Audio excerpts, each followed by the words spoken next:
Welcome. Thank you so much for joining us for our Meet VCU Authors event today with Mary Caton Lingold.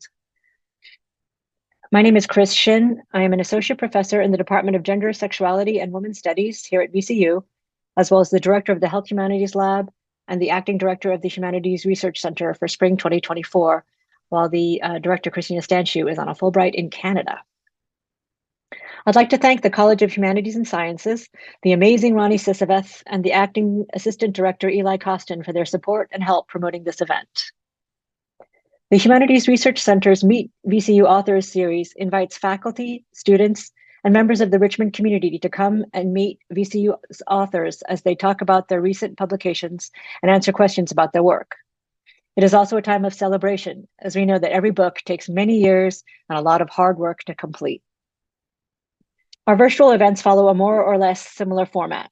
I'll introduce our guests, who will then speak for about 40 minutes, and then we'll have time for questions from the audience. You can post your questions during and after the talk using the Q&A function on the bottom of the screen.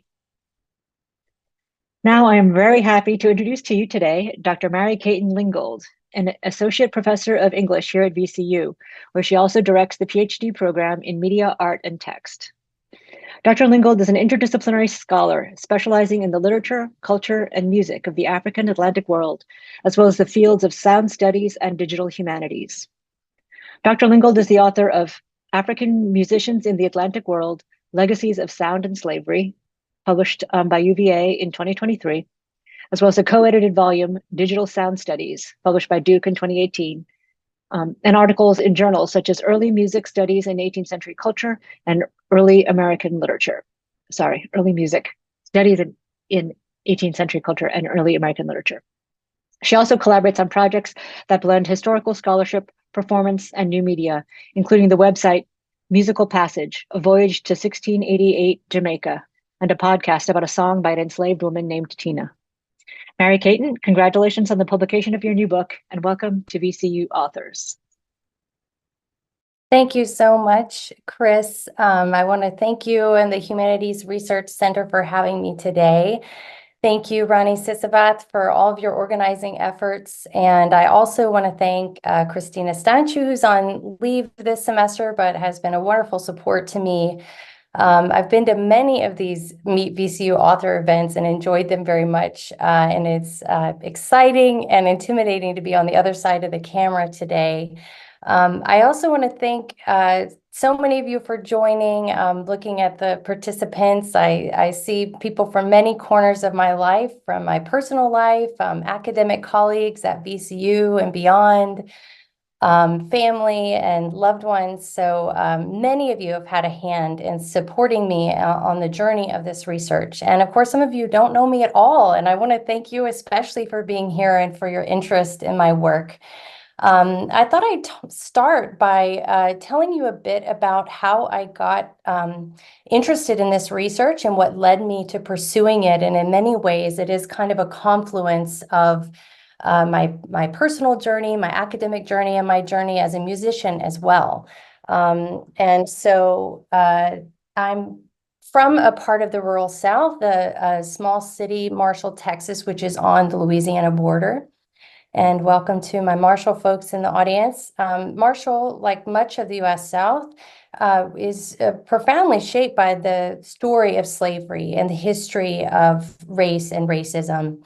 And as I moved away from home and began my academic journey, I desired to really understand where I came from and the culture that I was a part of, and the story of race in my home community that, of course, we didn't always talk a lot about or learn a lot about, but was so profoundly evident.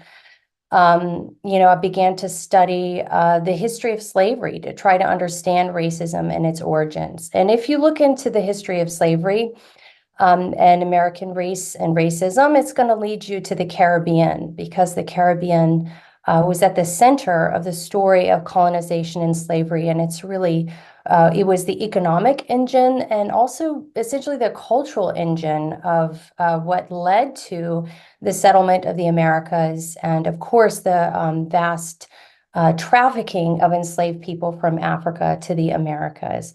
So I began to study the literature of the early Caribbean and the cultural history of slavery in the early eras of European colonization.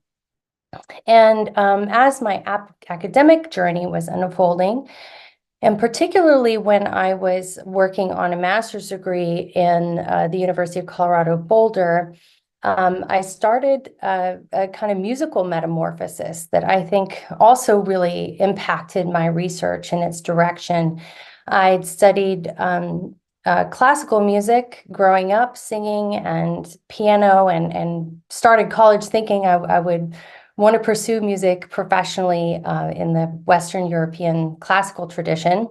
And somewhere along the way, I abandoned that plan and became an English major. And I guess the rest is history, but I think life has an interesting way of often leading you back to things when you think you're making a right turn, you just kind of go full circle.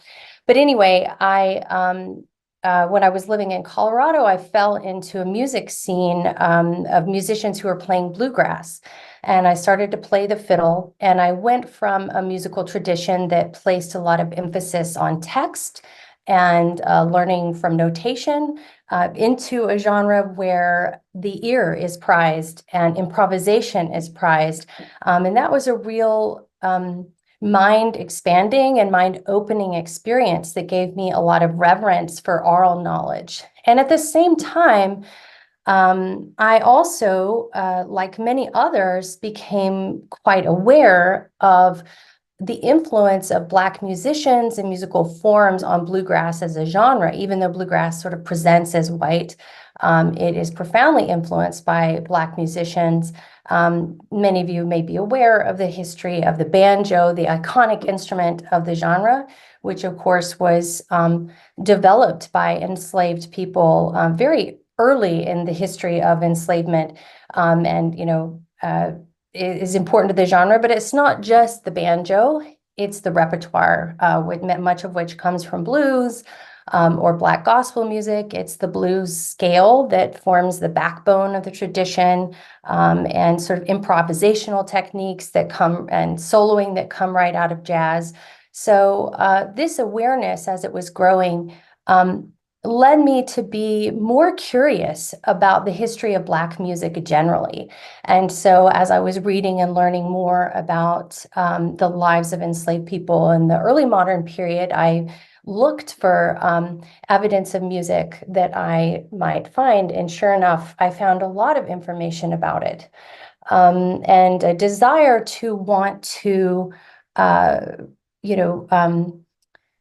to tell stories and to make more visible the contributions of these early musicians whose stories in some ways are the hardest to uncover because of the nature of the records, and yet their influence on musical life and culture more broadly could not be more immense.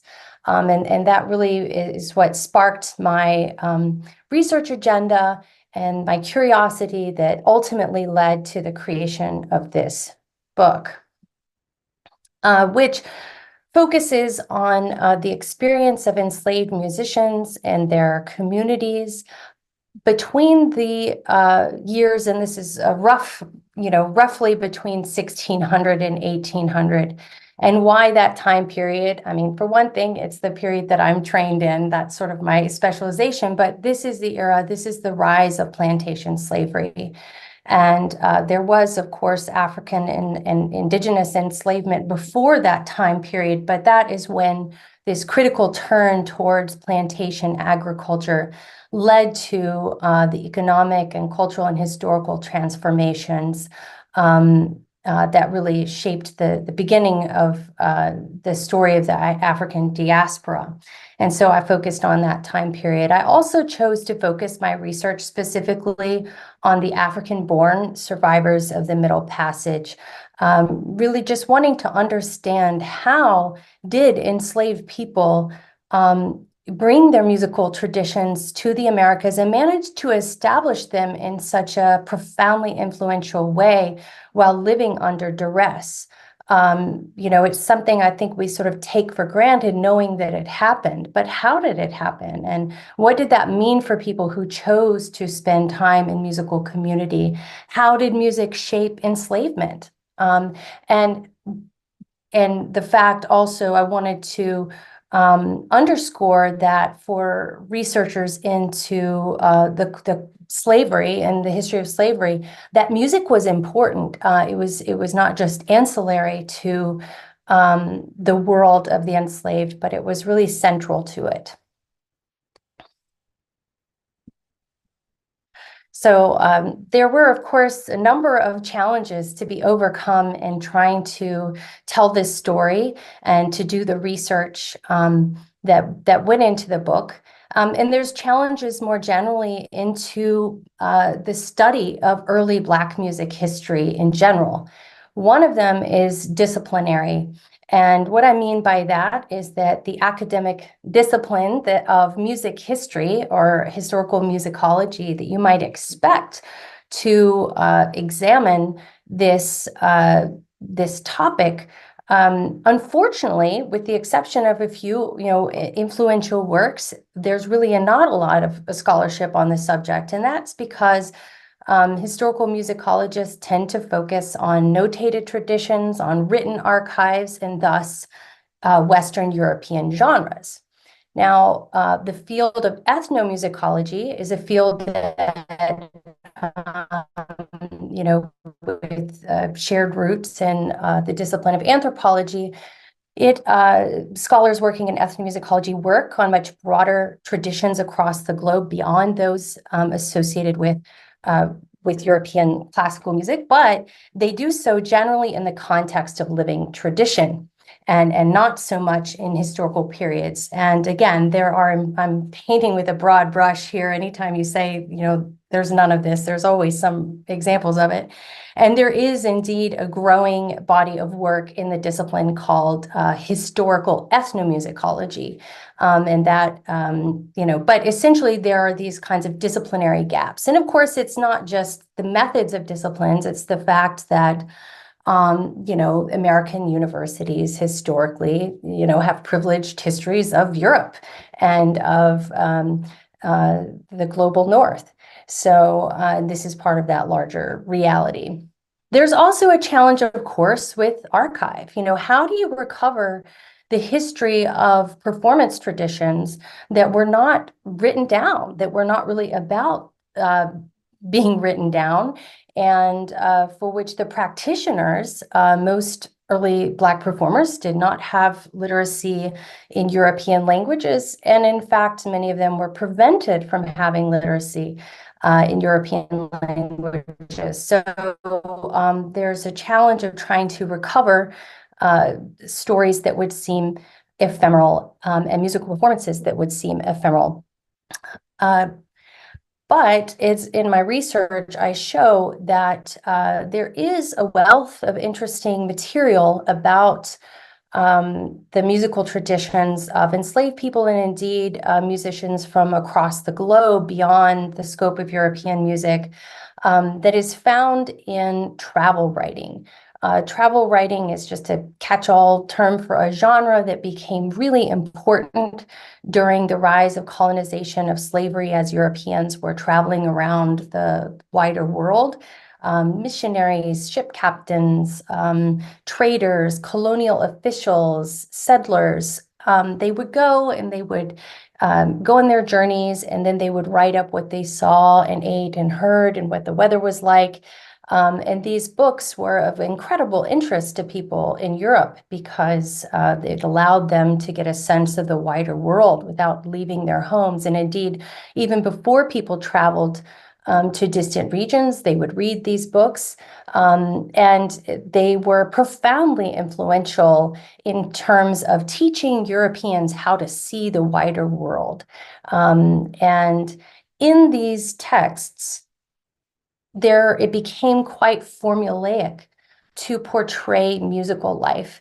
And I've just made a few selections that have visual interest here, since this is, we're in a visual medium today, to just showcase some of the types of images and even notation that is found in these types of travel writing.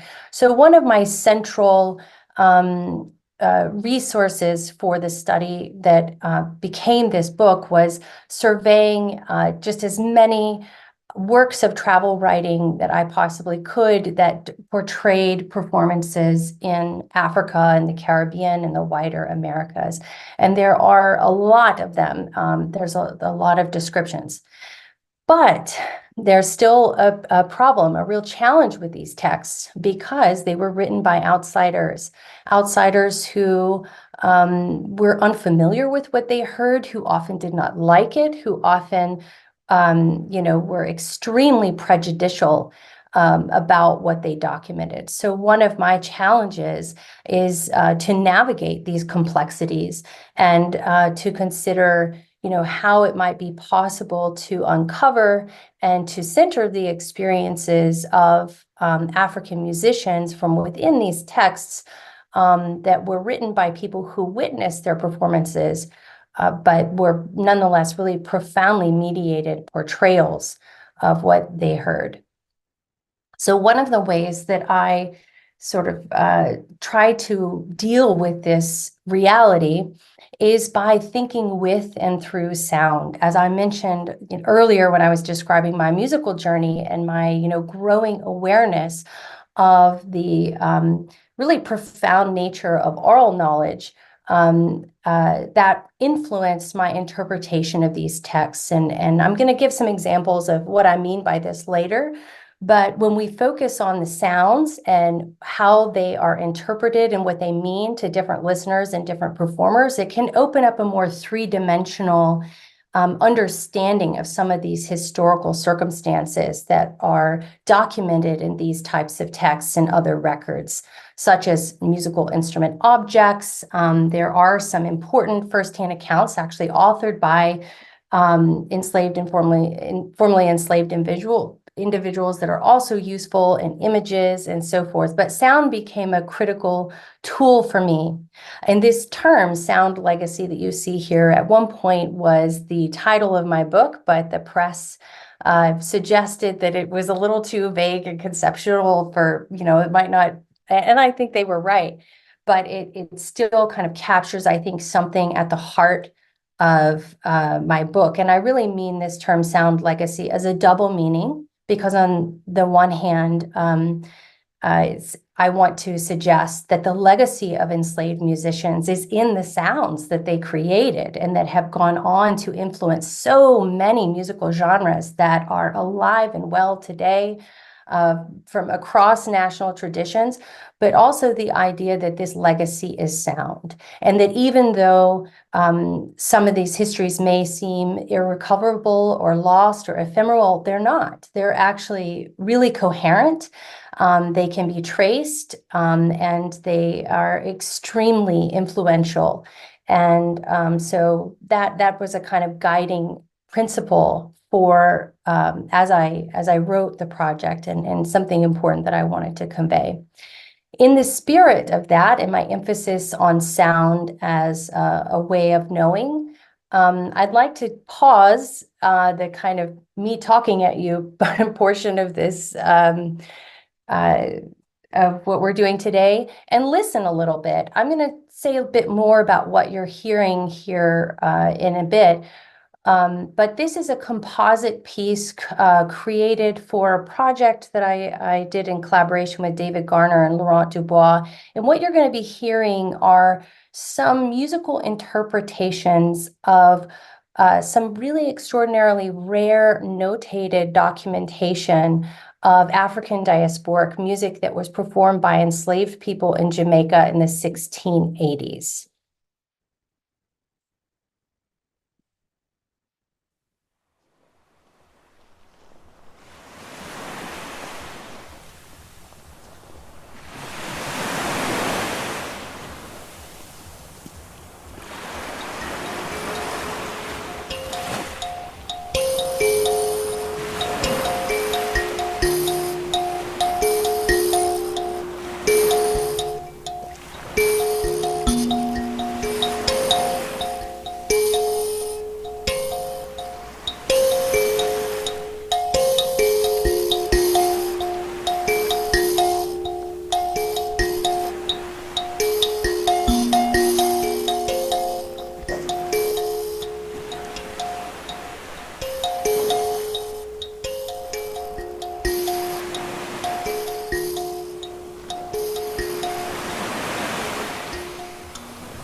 So as I mentioned, this recording is part of a website that I created with collaborators Laurent Dubois and David Garner to try to make more accessible this really extraordinary an extraordinarily complex historical document that is a, a really good example of the kind of literature and text that I rely on in the larger study.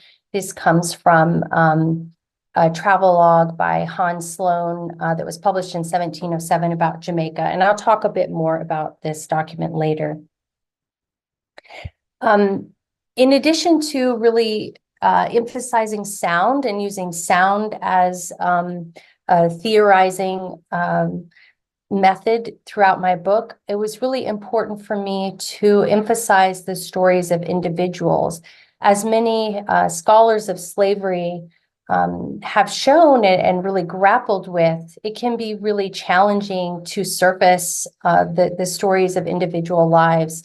And this has to do, of course, with the dehumanizing impacts of enslavement and the fact that so many of the records that we have of enslaved people's lives came from the hands of their enslavers, who were not invested in conveying details about their experiences. So whenever possible, it was important to me to bring out individuals' experiences in the book. And these are just a few of the people that I write about. But of course, the story of enslaved musicianship is also very much about communities and collectives. So the book kind of toggles between zooming in on individuals' experiences and kind of following a thread or a particular story or circumstance that I have documented evidence for and trying to enrich our understanding and interpretation of it. And then also zooming out and trying to give more of a big picture analysis of change over time and those kinds of questions. It was also important for me in the project to center Africa and Africans. And indeed, the book opens in African settings and closes in African settings as well. This is just a map that I really like, and I use in my teaching a lot. It's from 1527, and I think it's illustrative of the extensiveness of cultural and economic exchange between Europeans and Africans at the dawn of the age of exploration, as they call it. And you'll see this map, like a lot of early modern maps, has a lot of errors, you might say, but you can see how much more extensive the portrayal of Africa is compared to the Americas in this time period. And I just think it's a nice visual shorthand of that. So now I'm going to give a bit of an example of zoom in a little bit on some of the things I talk about in the opening of the book, in the section where I'm describing musical encounters in early modern Africa. This is an image that is portraying a diplomatic exchange between a Dutch ship captain and a leader in Cape Verde. And this was Cape Verde Islands were occupied by the Portuguese. They were off the coast of West Africa. And there's a lot going on in this image that I could say a lot about. In fact, you'll see that the African leaders are portrayed in kind of primitivizing dress, even though they would have been Portuguese and they would not have been dressed that way. A lot of the illustrations that we have from this period portraying parts of the wider world were drawn in Europe by people who had never seen what they were talking about. So you get a lot of iconography and visual tropes that are just plain inaccuracies, and that led to a lot of stereotypes and racial tropes. But I want to point out the European, the ship captain's entourage and the trumpets that they are holding. I'm drawing a bit from the work of a scholar, Ian Woodfield, who developed this term called musical diplomacy that described the way that European and African leaders greeted each other, often with their court musicians in tow, and ship captains, when they would come ashore, their trumpeters would announce their arrival from aboard ships, and these kinds of musical rituals of colonial encounter became important in the Atlantic coast of Africa where Europeans were trading. Here are some images of ivory African horns, and horns become an interesting instrument that involved a lot of exchange between African musicians and European musicians in this context of trade. And some of you may know that King Henry VIII had an African or Black African trumpeter in his courtly entourage named John Blank. There were an African king in what is now Sierra Leone who had a German trumpeter in his court. So I look to these trumpets and horns as interesting objects that kind of document interesting musical exchanges between Africans and Europeans in the years just before the real dawn of slavery and before the slave trade gets going. But I think these instruments are really interesting objects. The one in the back with the sort of black and white designs was from the Kingdom of Congo, and these others are from Sierra Leone. In the time period when Europeans and Africans were increasing trade, the way that Europeans described African music that they heard in Africa was quite different than the way that they would later describe African performances when they heard them in plantation contexts in the Caribbean and other places in the Americas. And this image, which was a European image portraying battle in the Kingdom of Congo and the use of instruments, you might note this sort of stately Greco-Roman kind of portrayal of African leaders in this image. And by contrast, this is an image of a plantation gathering in Dutch Brazil in 1641. And you'll note that there are actually some characteristics that are similar in these two images. The feathered headdress that in one image looks very stately, and in the other, the portrayal of the musical performance in Brazil is much more primitivizing and racializing. And this is of a piece with what the historian Herman Bennett, the title of his book he wrote really says it all. The title of his book is African Kings and Black Slaves. And this is to speak to the different ways that Europeans engaged with Africans in African settings in this early modern period compared to in plantation settings. I also think one of the points that I make in my early chapter on musical encounters in Africa is that, largely speaking, Europeans, when they described diverse musical traditions across Atlantic Africa, when those musical performances had to do with monarchy or with the military, they wrote about them very positively, and they praised these use of drums and trumpets because they wanted trading partners. They wanted diplomatic engagements and people to protect them in these trading relationships. But guess what? When they heard drums and trumpets in plantation settings in the Caribbean, they found them threatening. and there were actually many laws to ban their use. And I think this is a really good example of the fact that sounds change meaning depending on the context and who the listeners are.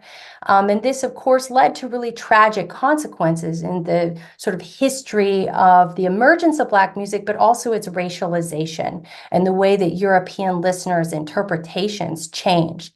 So one of my jobs as a researcher was to really try to separate Europeans' perceptions of what they were hearing, and instead to sort of uncover important characteristics of these traditions and from these different spaces. And you'll have to forgive me, both of these images have a lot going on them, and I'm being a bit reductive in sort of using them as a visual shorthand to make a larger point about the shifting interpretations of Europeans and the racialization of music.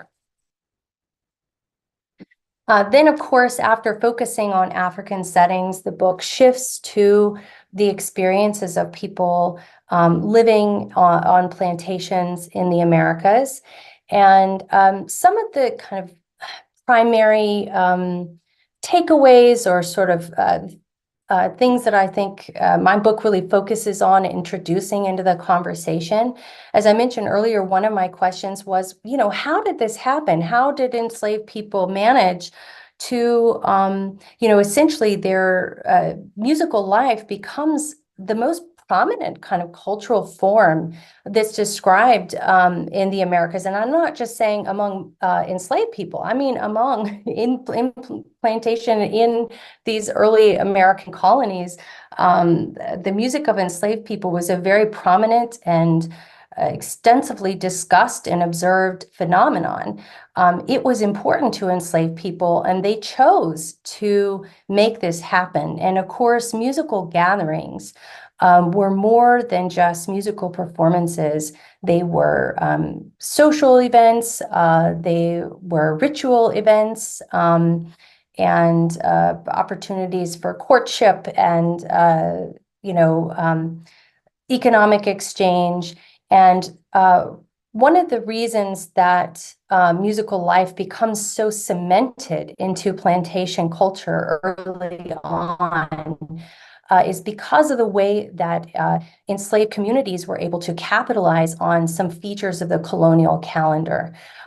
Essentially, on evenings, enslaved people would these are sort of the three main times that enslaved communities would gather to make music. On evenings, after they were reprieved from working obligations and agricultural labor. On Sundays, when because of the observance of the Sabbath, planters and Europeans, were expected to observe their Christian faith, and enslaved people were essentially reprieved from their agricultural duties. But of course, on Sundays, they had to tend to their own domestic affairs. Many raised gardens of their own to subsist. But these were important opportunities for gatherings. And also on feast days, sort of high holy days in the Christian calendar, was like Christmas and Easter and others were also important days in which enslaved people would gather. And there's a lot of evidence of these types of gatherings. Even though essentially I argue that enslaved communities were agentive in creating, transforming this sort of opening in the calendar and taking it on as their own. And it became really an accepted part of plantation life, even though it was also under threat. And, that's something that I discuss in the book a bit more, that tension between these performances being allowed but also policed. And another thing that was surprising to me in my research was how extensively distinctive African traditions continued in plantation settings, that whenever people could, they gathered with their own country people and chose to, continue the genres and the performance practices and cultural practices that they had known from home. And that this isn't something that happens in, early in the 1620s and stops. This is something that I found evidence of throughout the 1700s, throughout the 17th century and 18th century. And in fact, this image here is from 1770s Suriname, and many of these instruments actually survive, but they are associated with particular ethnic groups and national traditions, and also instruments that are known as being Creole or being unique to enslaved communities and people who were born in the colonies, such as the banjo, which you can see on the top right corner.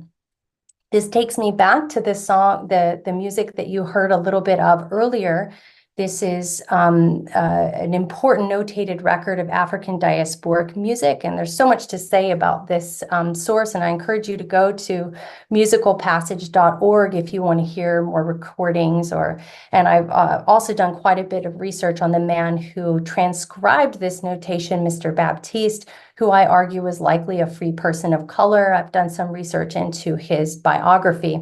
But back to my point about national traditions. If you see each of these three pieces here, the title of the first is Angola, the second one is Papa, and the third is Coromantee. And these are specific national groups that may or may not completely accurately correlate with the music that is presented. But nonetheless, this is another example of enslaved people performing with their own country people in continuing genres that they had been with them from their homeland. Another thing that has been important, one of the reasons we created this website was to try to get this music out there and more accessible for people to enjoy today. And this is an image of a performance in Jamaica that was convened by the Institute of Jamaica and the University of West Indies, MONA, with the performer Earl Chinna Smith, who's a reggae guitarist, and his band. They had a performance and interpreted the music from the website and then developed their own interpretations of the music. And in the interest of time, I'm actually going to skip a really cool video that I wish I could share with you of part of that performance.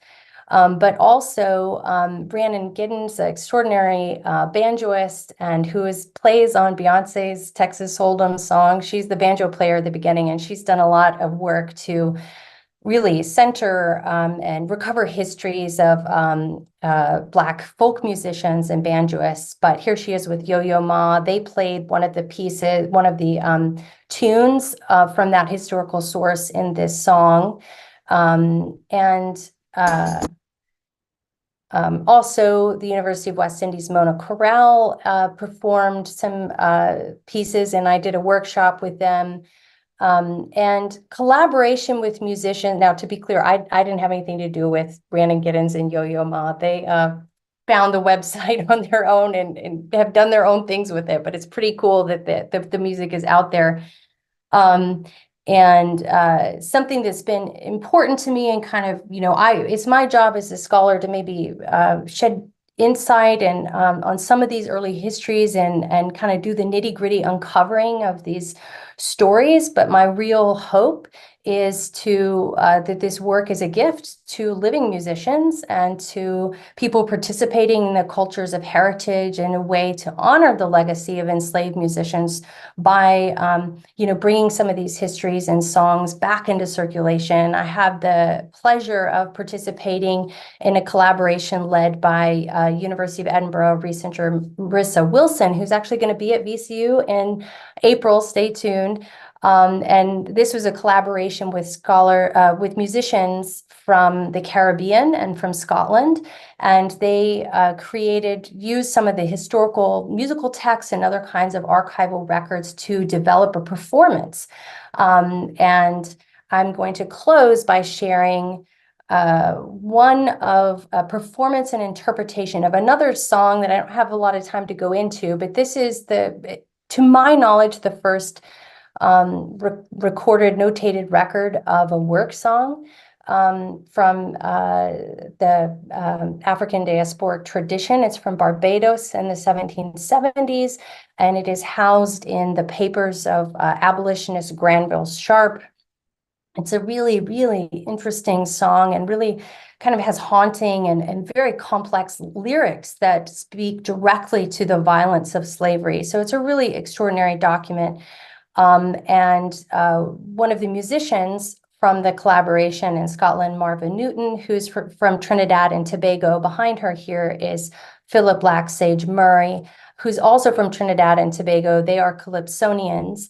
And this is Marva's interpretation of that song. And she's accompanied by Black Sage and also Yvonne Leon, who's a Scottish musician.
I'll stop there for now and take your questions. I really look forward to hearing what you all have to say. And I want to thank everybody for your attention and your time.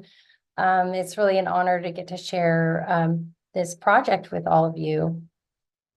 Thank you.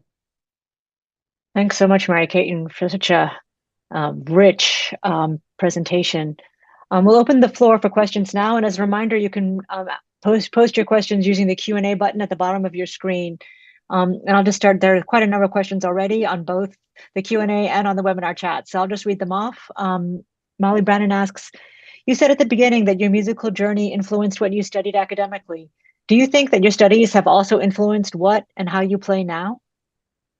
Oh, that's such a great question. Thank you, Molly. I think yes. I think you know, it's kind of a chicken and egg thing, but I have a lot of reverence for, well, one of the things that I love about playing music is the sort of form of togetherness you have with other people, the way your attention is really in the room and you're using your ears. There's this kind of communication that is just so uplifting and just I find so rewarding. And I think that when I think about what enslaved musicians and why the fact that they chose to gather so often to create those experiences within a context of, you know, life circumstances that were really grim and challenging, I guess it just makes me really appreciative of every time that I get to have that experience and share those moments with other people's, you know, I have a kind of deeper reverence for what that means and for what I'm just deeply moved by the fact that enslaved musicians, influenced so many genres and practices. And so I know that, when I play my fiddle, that some innovations that were created by enslaved musicians and their descendants and their sort of musical descendants is part of that. So thank you. Thank you. We have a question. What role did gender play in all of this? How did the dual forces of slavery and patriarchy affect female musicians? That is such a good question. And this was a really something challenging to get at actually in the research, because I started to notice that particularly the early sources that I researched, they really don't describe women as instrumentalists or performers at all. Women were portrayed as dancing, maybe playing some, kind of shaker-like instruments. But male musicians are really predominant in the written record that's describing these kinds of performances. And that has some of what that has to do with is the fact that in many African genres and traditions, men were, there were sort of traditional gender roles where men were the instrumentalists. Even in West African griot or jelly performers, even today, it's primarily a male role, and only recently have women begun, playing the kora. And Sona Jabarte is a really famous example of a woman musician who's kind of breaking down those barriers. So because of that, in the written record, in 1600 to 1750, there's really not many women musicians described other than dancers. And of course, dance is part of, music isn't just, performer and listener. It's, a communal activity. But one thing I noticed is that in the pictorial record, and even in that image from Dutch Brazil, that's really like a very problematic image, women are front and center. So in the visual record of musical performances in enslaved settings, women are always there. They're always very prominent. So that challenged me to think about why women are represented in some records and not others. And in a lot of the visual records, women are sexualized. Sometimes they're portrayed as, topless. And so I sort of had to grapple with how to, in this regard, I leaned a bit on the work of the scholar Jessica Marie Johnson, who writes about enslaved and free Black women's sexuality, and how do you interpret these images where women are being clearly seen from an outsider gaze that's really derisive, but also to imagine the complexity of the experiences that women might have had, including embodiment and sexuality and romance. And so also, as I mentioned, Sundays were such a prominent day for musical gatherings. And as I said, Sundays, slaves were sort of reprieved from labor, but they weren't. They had to tend to their own house. So they had to do all the things that they didn't do all week, when they were laboring in the fields. And of course, who bears primary of domestic labor? It would have been the women. So I had to consider also maybe the women weren't described as being as prominent in these Sunday gatherings because maybe they, were tending to children, doing other kinds of work. And we know, of course, that so there are snippets, women performing music in more domestic settings, like in caretaking children. The record starts to change. You get later in the, as I mentioned, 1750s to 1800s, and women become more prominent in the Black Atlantic performance sphere, even on stages and theaters in colonial Saint-Domingue, later the Free Republic of Haiti. So this is something that changes over time. Women sort of move from the margins to the center, but of course they had musical lives. So how do we kind of get some access to their experience when it's not recorded? That's a great question. Thank you. Thank you. Charmaine Jones asks, Thank you for your brilliant and deeply evocative presentation. I love your framework of sound legacy as a critical and interpretive tool to listen to and recover musical histories. I can imagine this listening practice is really powerful in the classroom. Can you say more about how sound legacy informs your pedagogy? Well, in a kind of indirect way, and I guess, thank you, Charmaine. You always ask such great questions that get me thinking. I developed a course at VCU on race and identity in what's it called? Race and Identity in American Music. And it's a course that actually really focuses on the 20th century and on genres like the emergence of genres like blues and country and kind of how genres became racialized.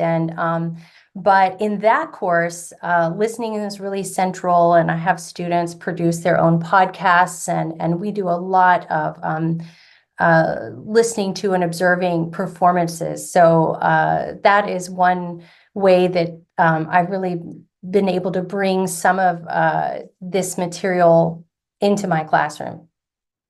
Thank you. Thanks. I'm trying to think about how to consolidate some of these questions. We've got quite a number of them and not a lot of time, but these are all great questions. So one of them is from Melissa Warwick.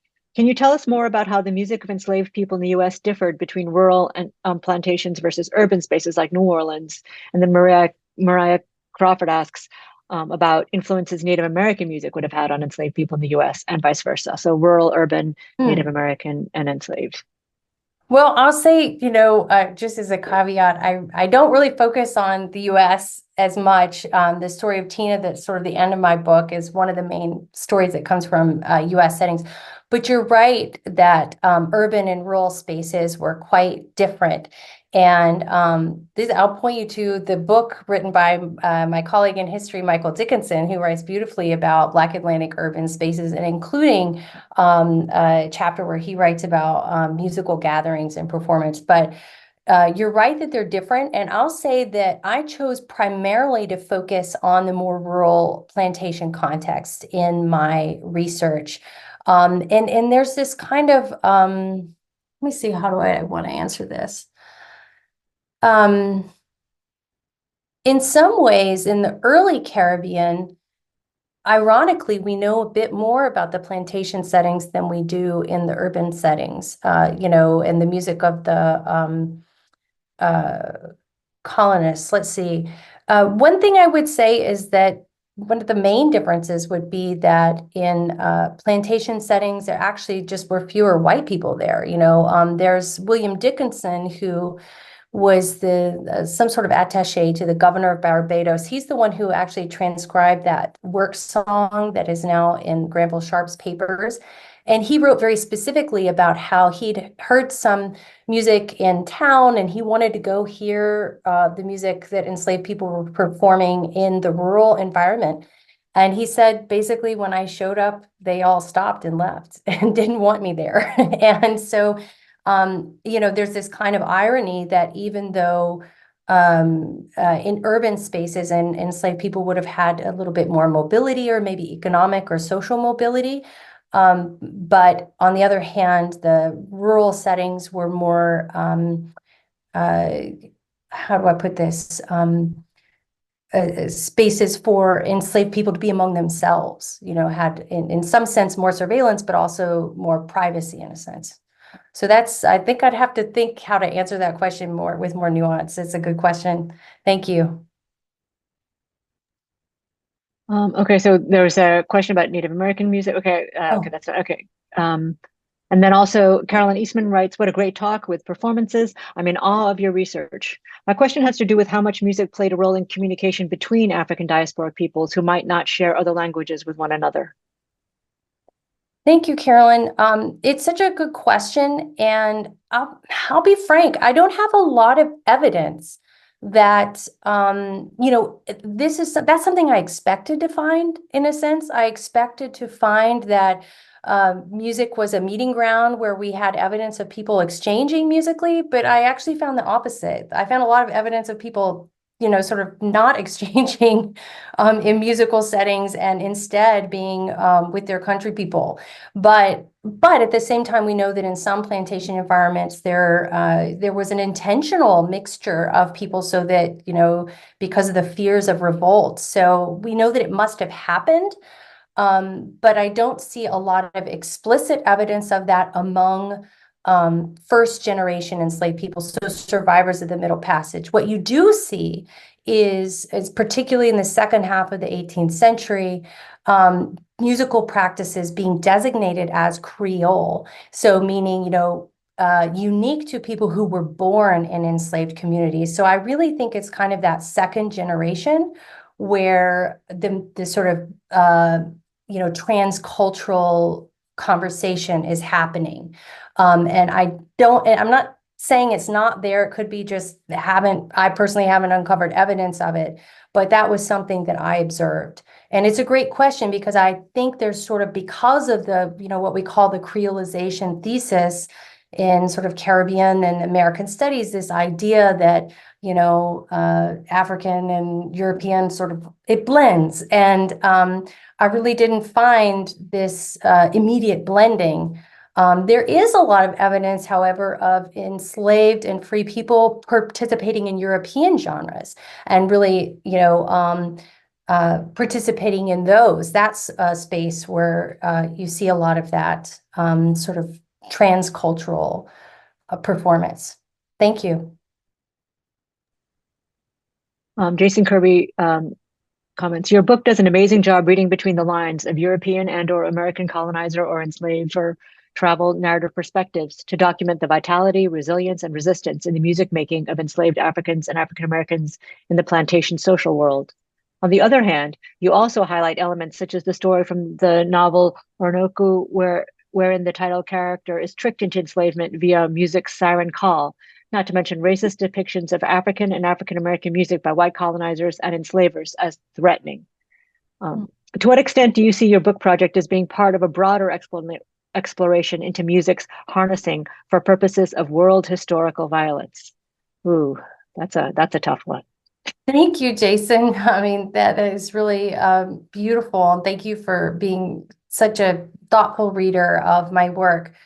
Thank you for the question, because I think that is something that is I had to really confront and grapple with in writing this book. That, on the one hand, I want to honor the legacy of enslaved musicians and the beauty and the power of their work, but also attend to the violence and to make clear that these white listening practices that I'm interpreting, really did have devastating consequences, and they live with us today. Forgive me, I'm not going to get the details quite right, but there was a story not long ago of a young Black man being killed because his rap music was too loud at a gas station, and somebody found that threatening. And there's a scholar at the University of Richmond who's done research on sort of policing and phone calls about noise violations and the history of noise violations in our city, and how Black sound making and non-white sound making is policed and leads to violence. So thank you for drawing attention to that, because it's very much a part of this story. Thank you, Jason. Thanks. A very quick question about whether the music is available for streaming or purchase. And then a comment by Christina Stanchu. That question was from Richard Martin. And then from Christina Stanchu, wonderful book and great presentation, Mary Caton. Can you speak about any aha moments in the archives? With a side question, do you have any advice for graduate students or junior scholars interested in archival research? Oh, first of all, I'll point people to, no, I don't have a neatly packaged version of some of these musical examples, but if you go to musicalpassage.org, or my personal website, marycatonlingold.com, I also have links there to that website, also to a podcast I produced about a song by an enslaved woman named Tina. and sort of pointing you in some directions. And feel free to email me also, because I can point you to some other resources that aren't on the top of my head. I'll look at Christina's last question about advice to graduate students. Well, I would say the advice that I was given by somebody that was really influential was they encouraged me to really pursue the interests that what I'm most interested in. You know, instead of looking for the gap in the scholarship or trying to fill in something, instead, what are you curious about? And whatever you're curious about is always going to lead you somewhere true. My advice about archival research is just to get in there. And I miss that so much. I feel like the COVID era made it difficult to do some of the kind of primary research that was so foundational to being able to put this book together. And so I need to hear the advice to go and really reconnect with some of these sources to take inspiration from them. But that's a great question. Thank you. Thanks. I'm afraid we're out of time. I think we would all like to stay for another couple hours and keep chatting, but I know that people have classes and other commitments. So thank you all for joining us today. And thank you again to Mary Caton.